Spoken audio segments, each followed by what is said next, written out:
Hello everyone, तपाईहरुले देख्न सक्नुहुन्छ यो मेरो हातमा छ नित्यम। अब यसमा चाहिँ 7 वटा यस्तो चमत्कारिक हर्ब्सहरु मिलेर यो बनेको छ, जसको कारणले गर्दा फेरि चाहिँ कन्स्टिपेसनको समस्या, जुन कब्जियतको समस्याबाट सफर भइराख्नु भएको जति पनि पेशेन्टहरु हुनुहुन्छ उहाँहरुको लागि चाहिँ यो वरदान जस्तै नै हुन्छ। किनभने यो जुन 7 वटा जुन हर्ब्सहरु छ जसले गर्दा फेरि चाहिँ तपाईको कन्स्टिपेसन मात्र हैन, ग्यास्ट्रिकको समस्याको लागि पनि यो एकदमै राम्रो हुन्छ। र जो चाहिँ पाइल्सबाट पनि सफर भएर, जस्तै अब कन्स्टिपेसन जसलाई भइरहेको छ र पाइल्सबाट पनि सफर छ, त्यो एकदमै ज्यादा पेनफुल सिचुएसन हुन्छ।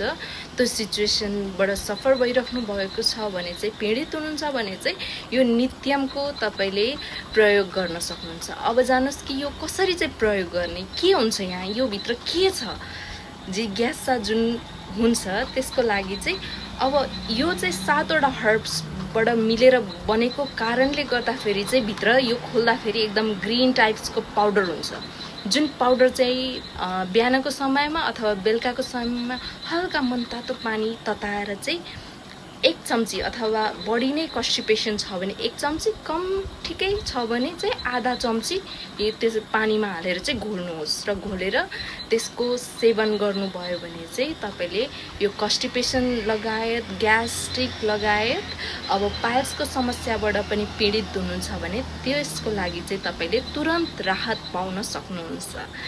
अब आजको यस भिडियोमा जानकारी यति नै छ र नेक्स्ट भिडियोमा पनि म निकै फाइदामूलक जानकारीहरु लिएर आउने नै छु। तबसम्मको लागि धन्यवाद, नमस्ते।